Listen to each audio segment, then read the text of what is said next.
Mesdames et messieurs, merci d'avoir choisi Canal Congo Télévision pour vous informer dans le cadre de cette grande édition du journal. Le facilitateur du processus de Nairobi, l'ancien président kenyan Uhuru Kenyatta, a appelé donc ce mercredi 12 juillet 2023 à Goma au Nord Kivu tous les groupes armés, y compris l'M23, à cesser les hostilités et à déposer les armes avant tout dialogue. Il a donc lancé cet appel à l'ouverture des travaux du groupe technique de travail du processus de Nairobi. Pour lui, les dépôts des armes et la cessation des hostilités par tous les groupes armés va permettre à nos frères et sœurs de vivre dans la paix dans ces pays pleins de potentialités. Notez qu'au cours de cette première journée des travaux, il a été donc question d'évaluer la mise en œuvre des décisions prises le 30 juin à Nairobi en rapport avec le débit effectif des opérations de démobilisation et pré-cantonnement des rebelles du M23. Et puis, 3 éléments ADF-MTN ont été neutralisés et incapturés ce mercredi 12 juillet 2023 des suites des affrontements entre le FARDC et les terroristes ADF sur la colline Mangulikene dans le groupe Mabukili, secteur de Rwenzori, dans la province du Nord Kivu. L'information a été donc livrée par les porte-paroles de l'opération Sokola 1 Grand Nord, le capitaine Anthony Malouchaï, au micro de notre correspondant sur place, Joël Kamambo. Suivez. Du matin que les forces armées de la République démocratique du Congo sont entrées en contact fait avec les terroristes djihadistes des forces démocratiques et alliées ADF-MTM. L'affrontement a eu lieu sur la colline Mangulikene. Nous sommes dans le groupement Bukili, secteur de Rwenzori. Après avoir pris l'ascendance sur ces terroristes, les forces armées de la République démocratique du Congo ont neutralisé 3 terroristes d'ADF-MTM corps vus et capturé 4 d'entre eux. Pour l'instant, la situation est sous contrôle des forces armées de la République démocratique du Congo et le calme est revenu. Le secteur opérationnel Sokola 1 Grand Nord qui profite de cette occasion pour demander aux cultivateurs des Mayankose et des Nyaleke d'être trop vigilants pendant leurs activités champêtres et d'alerter en temps réel l'armée congolaise sur non seulement les collaborateurs de ces djihadistes, mais aussi sur le mouvement suspect qui se passe dans cette partie de la province du Nord Kivu. Pour l'instant, l'armée congolaise continue les opérations de patrouille, des combats dans cette zone pour donner effectivement la paix à notre population. Agression de la République démocratique du Congo par le Rwanda sous couvert du M23, Maître Dinganga Bokembele Mbile de Sankourou dénonce ce qu'il qualifie de la complicité de la communauté internationale assortie des violations ou des pillages systématiques de nos richesses sur les sangs des Congolais. Ainsi dit-il, combattre toute personne ayant l'idée de balkaniser le pays de Lumumba. Ces propos ont été recueillis par Maxime Akabo et Niwa Pezo. À tous les peuples autochtones des 26 provinces de la République démocratique du Congo, l'Association des autochtones pour la défense de la patrie vous demande de rester vigilants, unis, soudés comme un seul homme et prêts à combattre toute personne ou tout groupe de personnes, nationaux ou étrangers, ayant l'idée ou l'ambition de nuire à la vie des peuples autochtones des 26 provinces de la RDC, d'occuper, voire d'envahir une partie des terres de la RDC que nos ancêtres nous ont léguées depuis 1885, date à laquelle les colons blancs, les impérialistes, avaient procédé au découpage de l'Afrique, terre de nos aïeux, en Allemagne. L'Association des autochtones pour la défense de la patrie, Congo, par le canal de son président national, Maître Dinganga Bokembele Mbile de Bassangouzou, met en garde tous les impérialistes européens et américains dans leur complicité de soutenir certains pays voisins, le Rwanda, le Burundi, en vue de piller systématiquement nos diverses richesses minières et autres, et de chercher à balkaniser la RDC. La République démocratique du Congo, notre beau et grand pays, est un pays uni et restera uni pendant des siècles et des siècles. L'association des autochtones pour la défense de la patrie, Congo, par le canal de Maître Lingambo Kembelambilé de Bassangoussou, demande à tout le peuple autochtone de 26 provinces de la RDC de soutenir à 100% son Excellence, le président de la République et garant de la nation, M. Félix Tshisekedi Tshilombo Fatou Beton, qui est le président, qui est le Très-Haut Nzakomba, le Bilima, le Bisimbi, le Bakishi, nous ont donné. En justice, les sénateurs Augustin Matata Pogno n'a pas répondu au deuxième mandat des comparutions plutôt lui adressé par le parquet général près de la Cour constitutionnelle pour ce mercredi 12 juillet 2023. À la place, l'ancien Premier ministre a donc adressé une correspondance au parquet près de la Cour de cassation où il réunit encore une fois de plus la compétence de la Cour constitutionnelle de juger un ancien Premier ministre sur les faits commis dans le cadre de l'exercice de ses fonctions. Rappelons que l'ancien Premier ministre devait donc répondre à l'invitation de la justice sur les dossiers de biens aérianisés, mais aussi au sujet des fonds destinés au parc agro-industriel de Bukangalonzo.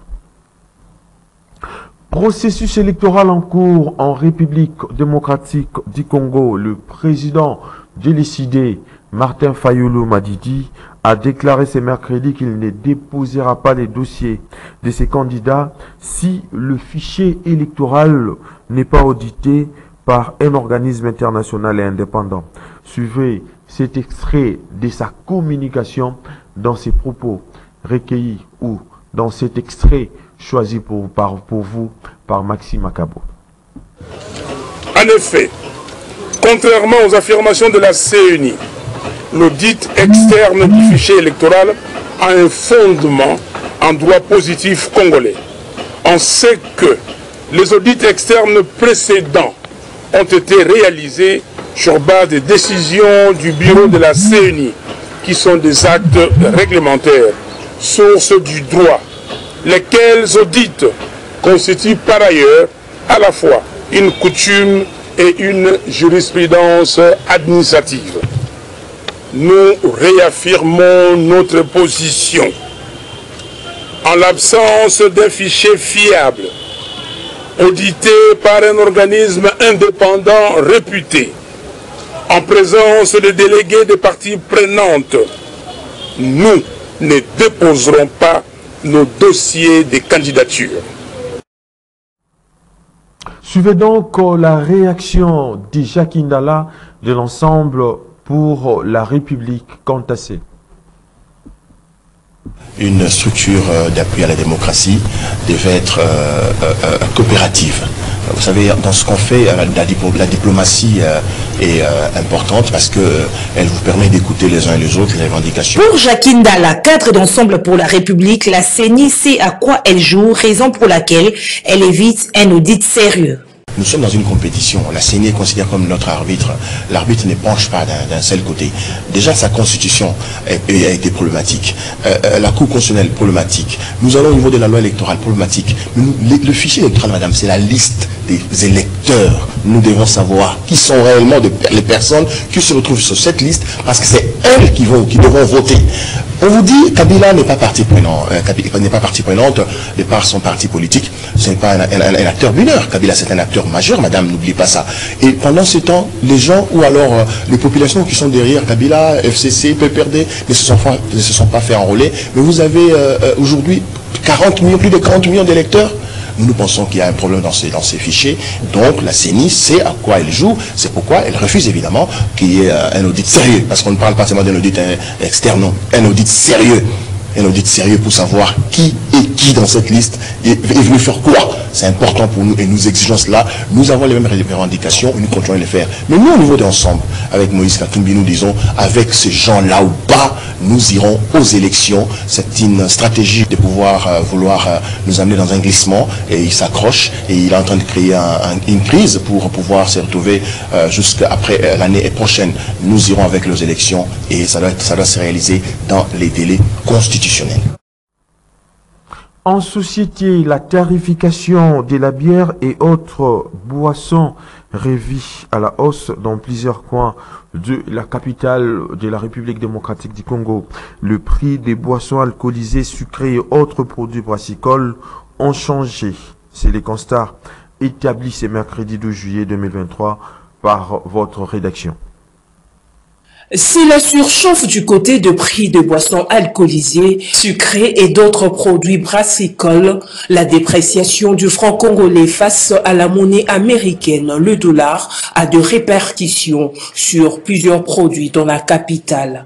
Tenez, les bières de 50 centilitres se négocient entre 3 000 et 4 000 francs congolais, alors que le boisson sucré nage entre 2 000 et 3 000 francs congolais. Yango nazolinga na yeba botuna nano na mboko leta zali ou bien te mais na tango kabila tango tozalaki mama leta quand même azako sala mois suivi muke ya koyeba prix ya babiloko ezala ba transport tango ezomat ba yeba tuni ayemataki pona nini bazako pesa raison na bango mais lelo oyo okende na re na tongo futi prime sus na 10h futi prime sus na 13h prime sus 17h bokomi na prime sus po na ngai na komona neti mboka oyo tozana l'état te parce que biloko nyonso tout ezomata de temps en temps sans même pas que gouvernement ayeba apesa bango accord ya komatisa biloko. Dans plusieurs terrasses réputées pour leur tarification basse, les prix ont également changé. Non seulement sucré, mais comme attends, tout va exagérer. Les besoins qui comme attends, va 1000 francs, laisse-moi mouquer 2000 francs, mais baptise 4000 francs la casier, 3000 francs la casier, c'est pas possible. Bah les besoins tout le monde ma gambo depuis ma yamasanga et banade ma besoin tout le monde ma gambo, donc hausse depuis à bout. Là et ça la maté, tout au en tout cas trop c'est trop. Un dollar américain s'est négocié entre 24 000 francs et 26 000 francs congolais dans différents coins de la capitale. Et les prix de la plupart des produits ont pris de l'ascenseur. Les prix fixés par l'État pour certains produits ne sont plus d'actualité. Et puis, le président du Grand Équateur en marche poursuit avec son programme dénommé École après école classique. Mardi 11 juillet 2023, Didier Kabila Litenge a lancé une formation de 3 jours sur la transformation des produits agricoles à l'intention de veuves de l'église du Christ au Congo, 10e communauté des disciples d'Elemba. Plus de précision avec Gisèle Olivier Toko et Lola Kinyamba. 3 jours durant, les veuves fidèles de l'église du Christ au Congo, 10e communauté des disciples, vont suivre une formation axée sur la transformation primaire de produits agricoles. Une initiative du président du Grand Équateur en marche, Didier Kabila Litenge, à travers son programme dénommé École après l'école classique. Comme promis, aujourd'hui, nous assistons à l'ouverture de notre programme dénommé École après l'école classique. Et cette fois-ci, nos regards sont tournés vers les mamans veuves. Les mamans veuves qui n'ont pas assez de revenus vont devoir suivre durant 3 jours une formation axée sur la transformation primaire des produits agricoles. Il sera question pour elles d'apprendre comment transformer les maniocs en farine panifiable, utilisable dans les boulangeries et dans les pâtisseries. Là-dedans, elles apprendront à faire les spaghettis, à faire les gâteaux, les galettes, ainsi de suite. Le deuxième module est axé sur la fabrication de vins à base de muesli et de fèves d'avocatier. Après cette formation, nous sommes convaincus que les mamans seront à même de devenir entrepreneurs et elles vont se prendre réellement en charge. En croire la formatrice Mami Sibou, les veuves n'ont payé aucun sou pour suivre cette formation. Cette initiative, c'est l'initiative de Papa Didier Kabila. Il avait promis aux femmes et aux veuves de l'église disciples qu'ils viennent nombreuses pour suivre la formation. La formation est gratuite. Il n'y a personne qui a payé même un rond. La formation, c'est gratuit. Le souci du président du Grand Équateur en marche, Didier Kabila Litenge, est de voir ces femmes qui ont perdu leur mari devenir entrepreneurs et autonomes. Tout à fait autre chose à présent. 9e jeu de la francophonie. Le comité national de 9e jeu de la francophonie a réussi donc avec brio des compétitions test judo et basketball dans le gymnase construit sur les sites du stade de Martyrs. Gisèle Olivier Toko et Lola Kinyamba encore une fois de plus.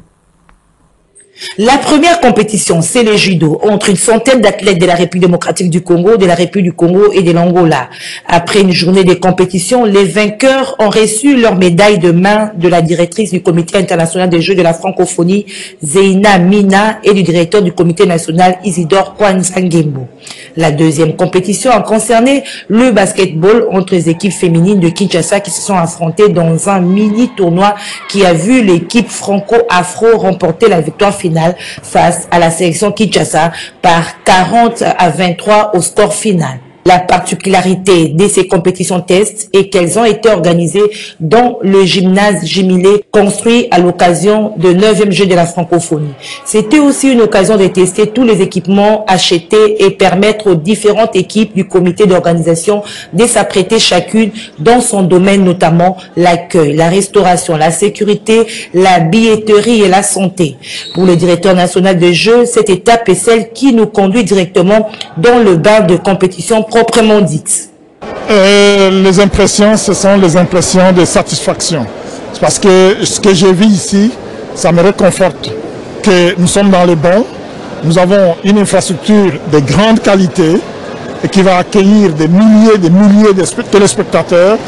Et nous avons des matériels high-top qui vont servir également pour nos équipes. Je suis très content d'avoir avec moi nos athlètes qui sont venus, qui ont joué, qui ont montré de quoi elles sont capables. Et je peux compter sur elles pour que la RDC non seulement organise, mais que la RDC puisse gagner suffisamment de médailles. C'est ce que je leur ai demandé. Faites tout pour Bendel et Nabiso et Koyate.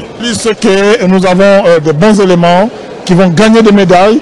Et nous serons contents de nos filles qui vont gagner des médailles pour l'honneur de notre pays. Mais la personne qui a voulu que ces Jeux se tiennent ici en République démocratique du Congo, c'est le président de la République, son Excellence Félix Antoine Tshisekedi Tshilombo. C'est lui qui a mis tous les moyens. C'est lui, il est même descendu ici à 3 reprises. Il a encouragé les jeunes. Il a voulu organiser ces Jeux pour que ces jeunes aient des infrastructures. Il a lancé un appel à tous pour préserver ses acquis car il s'agit d'un investissement de taille et qui doit être entretenu et gardé pour de nombreuses années à venir. Et en Mandaka, dans la province de l'Équateur, coup de projecteurs sur le marché Wendy Sikri, constat mauvaise condition d'exposition des marchandises, aussi la boue qui envahit les marchés après chaque pluie diluvienne. Constat établi par Florin Benga, rendu par Dorcas Vani.